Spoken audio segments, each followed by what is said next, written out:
noticia la de esta semana. Al parecer el gobierno de Andrés Manuel López Obrador y la Fiscalía General de la República por fin se están atreviendo a combatir la corrupción como debe de hacerse, es decir, persiguiendo judicialmente a los presuntos culpables de actos de corrupción.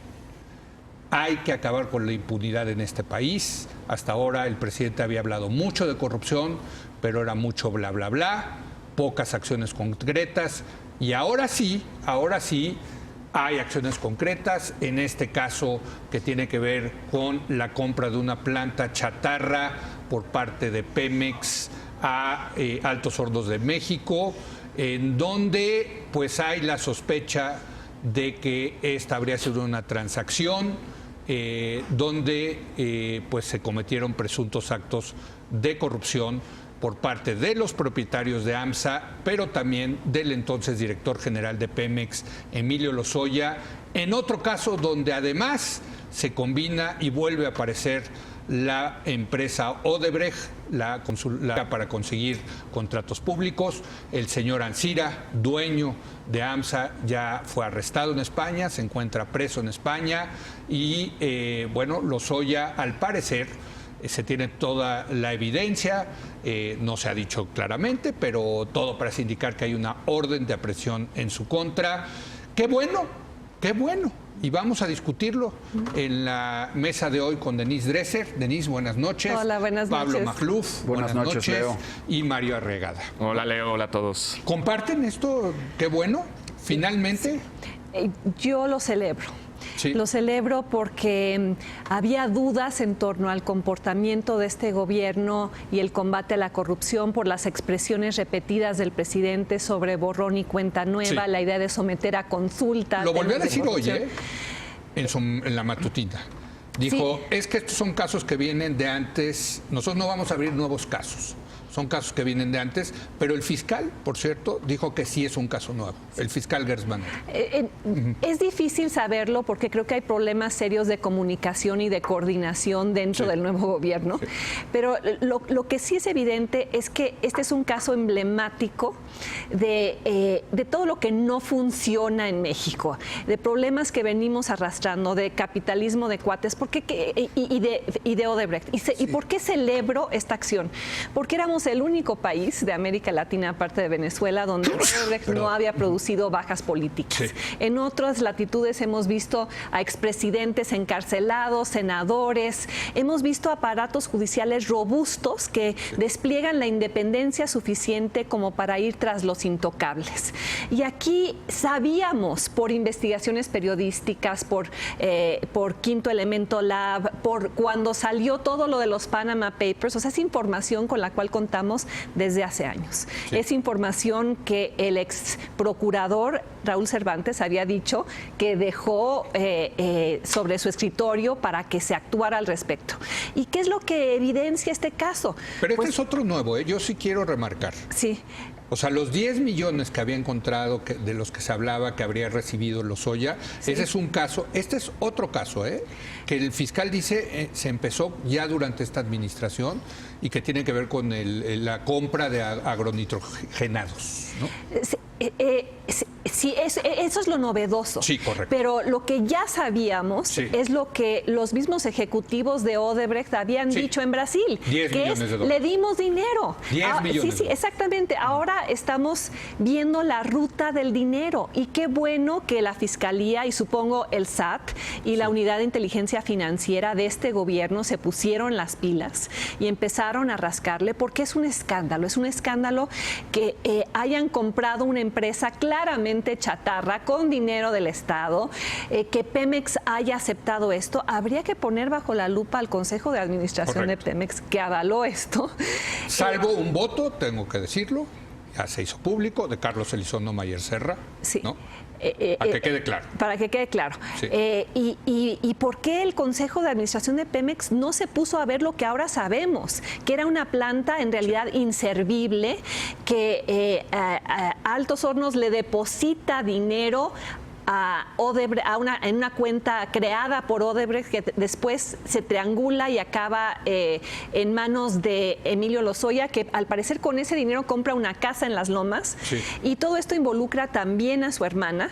A ver, más allá de la especificidad del caso, ¿qué te revela? Pues cómo la corrupción en este país no es solo un hombre, se mueve a través de redes, involucra empresas del Estado, involucra reguladores, involucra consejos de administración. Y ojalá se aprendan las lecciones, porque si no, ¿qué va a pasar ahora que tenemos también un consejo de administración de Pemex a modo que puede avalar otro daño patrimonial como lo sería la refinería de Dos Bocas?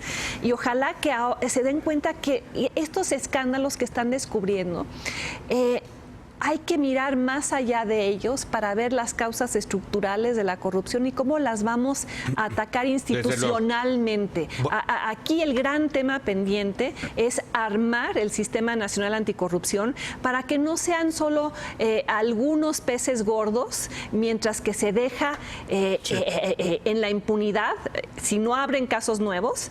El caso de corrupción que involucra a un miembro de esta administración, que es el del superdelegado de Morena en Jalisco, vinculado a contratos multimillonarios en este gobierno. Mario. Yo celebro el entusiasmo, comparto el entusiasmo de que la cacería de brujas que no se iba a hacer, esto no cuente como cacería de brujas, porque cacería de brujas es un acto de cacería falsa a personas que no están implicadas por popularidad del que persigue. Perseguir a gente que hay evidencias suficientes para iniciar una investigación seria, creo que lo celebro y qué bueno que creo que lo celebramos todos aquí, porque además esas evidencias están relacionadas con patrones de corrupción transnacional. El caso Odebrecht es fascinante y que ahora nos llegue, nos da la oportunidad de discutir como otros países, como Perú lo ha hecho, como Guatemala. De corrupción. ¿Qué maquinaria? O sea, era una empresa que vivía de sobornar. O sea, era una empresa cuyo principal capacidad era sobornar. Es impresionante la tecnología casi patentable de corrupción corporativa. También construía, pero digamos su principal negocio era corromper. Un banco en Antigua y Barbuda para lavar el dinero y los depósitos, la manera como tener empresas fantasmas, contratos, todo estaba planeadísimo. De hecho, si uno empieza ya a leer, gracias a los artículos de investigación de Quinto Elemento Lab, que recomiendo ampliamente que el público en general lea, además de los de Mexicanos contra la Corrupción. Ignacio Rodríguez Reina, exactamente. Alejandra Shanik, sí. Exactamente. Además, uno puede ir, y ellos lo tejen muy bien, como los testimonios de estos tres personajes de la unidad de operaciones estratégicas, estructuradas. Que era la parte que sobornaba. La parte que sobornaba. Se encargaba de esos trabajos sucios. Sí. Veían desde el principio potenciales corrompibles. Sí. O que tenían algún valor estratégico para la compañía y los empezaban a pastorear. Y entonces había acercamientos, primero les llamaban primeras inversiones, desde las campañas, y luego iban ya hasta el momento de los golpes finales de los grandes contratos. Esto lo hicieron en todo el continente. En este caso, bueno, hay lagunas de información que se tienen que todavía probar, pero habla de un método fascinante que ahora vamos a poder discutir en México, porque nos va a ayudar a pensar, ahora sí, de fondo yo creo, el problema de la captura estatal, de la gran corrupción organizada, de la corrupción corporativa, que acompaña también a la corrupción estatal. Son dos un lado y un en vez del mismo problema, y ver un lado y no el otro, esto nos va a corregir ese sesgo que habíamos tenido hasta ahora. Pero deben haber responsables, ¿no? Ese es el tema, ese es el tema de la impunidad, ¿no? Me gustaría ser polémico, pero no puedo negar que eso me da gusto, ¿no? Y lo celebro, nada más que con 4 reservas. Venga. Primero que nada, no debe de ser un ataque selectivo y aislado, ¿no? Estamos... Que solo termine en Lozoya y ahí... Exacto, y pues ya conocemos el adagio juarista de la justicia mexicana, ¿no? Sí. Justicia y gracia para los amigos, y justicia a secas para los enemigos. Y bueno, pues ahí también hay ciertos vínculos de, por ejemplo, Jiménez Espriu con Odebrecht, ¿no? A través de IDESA, de la familia política, ¿no? Sí, correcto. Por ejemplo, imagínate que se vayan contra unos y no contra otros, ¿no? Entonces, esa es la primera reserva. O lo que decía Denise de Lomelí. Exactamente. Caso de... 2, que no se caiga debido a problemas en el debido proceso. Sí. Ya es la historia de siempre en México, que en 2 semanas con un buen abogado se acabó la cosa. Y estos cuates tienen muchísimo dinero y con una buena defensa pueden salir. Además tengo entendido... Bueno, es su derecho. Sí, por supuesto. Pablo, es su derecho. No, por supuesto que es su derecho. Y si la Fiscalía no arma bien el caso, claro, se le va a caer. ¿eh? Pero yo ahí estoy poniendo... Espérenme, yo ahí estoy poniendo la atención en la Fiscalía. Es decir, hay que armar bien el caso. Correcto. Y además entiendo, no soy especialista en eso, pero entiendo que es muy difícil armar un caso de lavado de dinero en México. Es especialmente difícil. Es muy difícil armar las pruebas, en fin. Tercera reserva. No debe de ser quedarse en un stunt publicitario, un stunt de relaciones públicas para recuperar la popularidad del gobierno que venía... O sea, como el Bester Gordillo, como el Traquina, como esos grandes... Y más, porque en esos casos los presidentes tenían alta popularidad que no estaba decreciendo, y en este caso, según las encuestas, López Obrador ya empezaba a perder puntos y venía en medio de una crisis profunda de gobierno a raíz del caso de salud. Ahora, no quiere decir que... Aquí estábamos hablando de la salud de esta semana, gran tema, y bueno, pues ya nos cambiaron el tema, ¿eh? Exacto. Ya nos Por eso digo que el mejor día es el miércoles. Sí. Algo pasa los miércoles, sí. Y la quinta es muy importante. Cuarta, ¿no? La cuarta, perdón. Que no sea un subterfugio, un pretexto para no desterrar la corrupción sistémica. Esto sí ya lo mencionaba Denise, pero... un caso no hace la diferencia, es un sistema. Ahorita hablaban de Odebrecht, de la manera de operar, pero le ha pasado a muchas empresas, a Walmart, le ha pasado a muchas empresas de países decentes. Bueno, Walmart en México. Pero hablando, ¿no? Exacto, pero que llegan a México y tienen de alguna manera que engrasar el sistema a través de corrupción porque hay un chorro de diques y bloques y... entonces, no se justifica desde luego la corrupción, pero Walmart pudo abrir esa cantidad de tiendas en ese tiempo gracias a que engrasó, digamos, y corrompió a muchos. Yo no lo justifico, pero tenemos que seguir demandando el Sistema Nacional Anticorrupción. Yo fui con Denise a entregar las 600,000 firmas el sexenio pasado. Las cajas, yo las cargué y no hemos visto un ápice en avance de eso. El fiscal sigue siendo protegido por el presidente, no es un fiscal independiente, en fin. Es una cosa se ha avanzado en la obligatoriedad de las declaraciones, de los formatos de la declaración patrimonial, que era una exigencia, y en los magistrados anticorrupción. Entonces, regreso al punto de Mario. O sea, Odebrecht revela nuestras vulnerabilidades, y hay una vulnerabilidad interesante en el caso de Lozoya, más allá de esto específico de Altos Hornos. Odebrecht empieza a auscultar a Lozoya desde la campaña presidencial de Enrique Peña Nieto. Detectan ahí su forma de ingreso y establecen una relación con él a lo largo de la campaña. Presuntamente les habrían dado durante la campaña 4 billones de dólares. Y quien estaba indagando todo esto, recuerdan, era Santiago Nieto, cuando era fiscal para delitos electorales. Y él iba por la pista de dinero ilegal, en financiamiento ilegal en la campaña de Enrique Peña Nieto. Entonces, esto no debería acabar aquí. ¿Por qué es sistémico? Porque seguramente tocó a otros en Pemex, a otros empresarios, no solo Altos Hornos, y seguramente tocó al propio presidente, ese presidente que ahora vemos pululando felizmente en todos los grandes, brindando besos, abrazos, sonrisas con su nueva novia. Exactamente, que contradice lo que está ocurriendo. Se le ve tranquilo. Se le ve tranquilo. A Enrique Peña Nieto, se le ve tranquilo. No anda corriendo por Irlanda y como otros. ¿Y por qué se le ve tranquilo? Porque hay posiciones contradictorias dentro de la propia Cuarta Transformación. Ese es un buen punto. A ver, déjame terminar. Vemos este espíritu más confrontacional, combativo de un Santiago Nieto, quizá de un Gert Manero, y vemos un presidente que dice, no, solo son los casos del pasado. Y quizá mandándole un mensaje a Enrique Peña Nieto de, bueno, pues si hay un chivo expiatorio, pues será Lozoya, porque ya veníamos con el caso anterior y no va a haber casos hacia adelante. Pero yo oí hoy al abogado de Lozoya que dice, no va a ser mi cliente. Yo voy a citar, y lo dijo hoy Coello, que tiene un colmillo enorme, dijo, yo voy a citar a los miembros del Consejo de Administración, y ahí estaba sentado el secretario de Hacienda, de Energía, etcétera, y si es necesario al jefe. O sea, Peña, ¿cuál es el mensaje aquí? No va a caer nada más Lozoya, ¿eh? No lo vamos a ver. La información que manda Cuello, a ver, el mensaje que manda Cuello es, a ver, si cae Lozoya, caen todos los demás, así es que tengan cuidado. Entonces, de hecho, está retando a esta administración. Claro, que además es el principio realmente de este asunto virtuoso que hizo que la justicia brasileña fuera capaz de hacer esto, que se llama 100%. Delación premiada.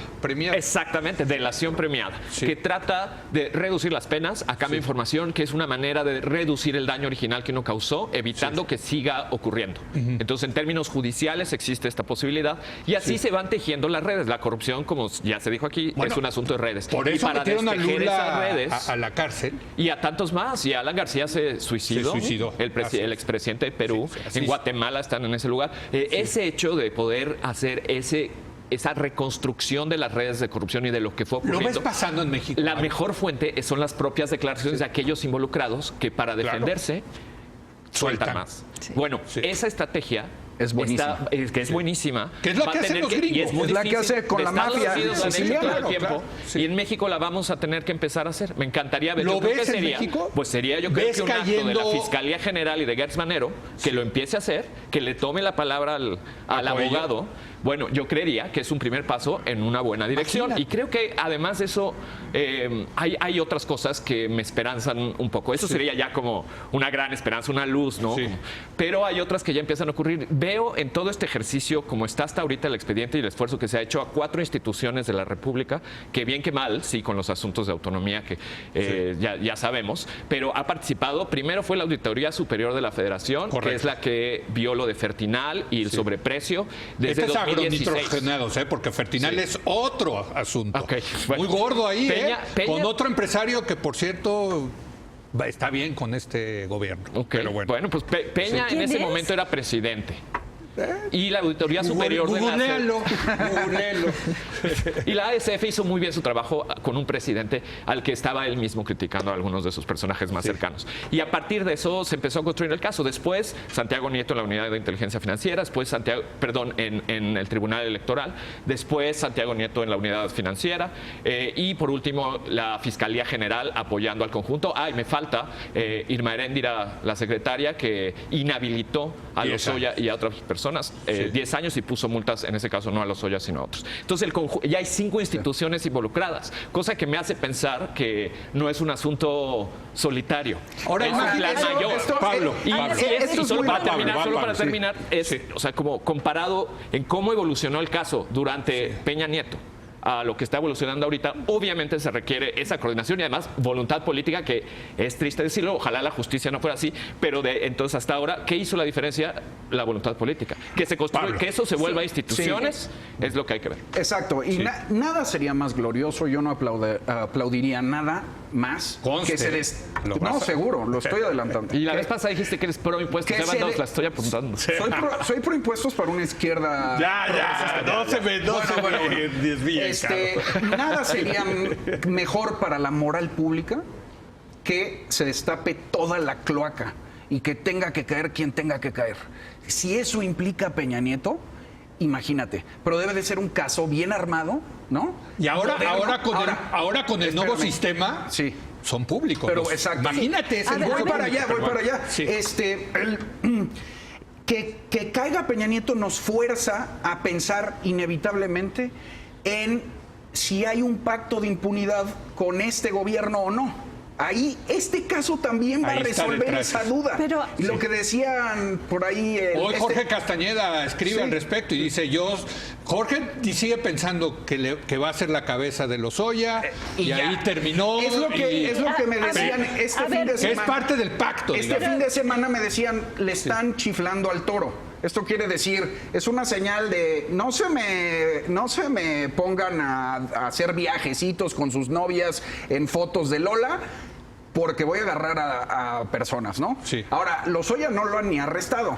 Y ya con esto termino. Arrestaron a Alonso Ancira. Entonces, a mí también me preocupa eso mucho, que esto sea un mensaje para los empresarios honestos de alinearse. Eso no debe de suceder. Bueno, no sé si el señor Ancira sea en ese grupo. Por eso dije honesto. Sí.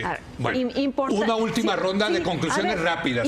Rápidas. Sí, importante acabar con el pacto de impunidad, pero también con el que podría surgir en este gobierno. La voluntad política, qué bueno que se está desplegando para investigar la corrupción del sexenio pasado. Ojalá se despliegue para investigar los casos que ya están sonando en los 5 meses que llevamos de este gobierno. El hecho de que el 74.4% de los contratos sean por adjudicación directa, el hecho de que en Dos Bocas va a participar una empresa que fue creada hace 8 días, en la que hay un tabasqueño cercano al presidente involucrado.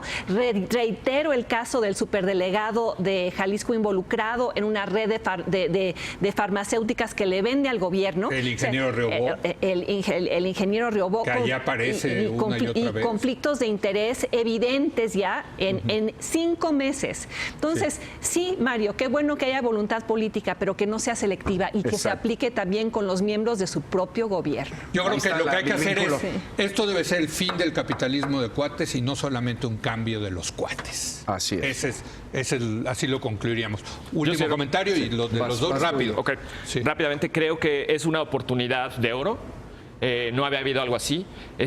Tiene los candados de tener también justicias de otros países involucradas en el procesamiento, sistemas de justicia que han probado tener cierta imparcialidad en este caso y llevarlos hasta sus últimas consecuencias. En ese sentido, la posibilidad de que no sea un caso único creo que es más alta que en otros y que puede revelar montones de cosas de los patrones de corrupción. Creo también que es una oportunidad de oro para el periodismo de investigación, como lo ha sido en el resto de los países. En Perú, el trabajo de IDL Reporteros, de Gustavo Gorriti, en otros lugares, en la propia Guatemala, han sido fundamentales en comunicar los casos. ¿No? Aquí, quinto elemento, Lab lo está haciendo bien. Y lo que hizo Animal Político, lo que está haciendo Animal. Entonces, al público en general, hay que pedirle que siga a estos periodistas heroicos que han hecho esfuerzos sobrehumanos en un contexto en el que ocurre poco, porque es ahora donde pueden brillar.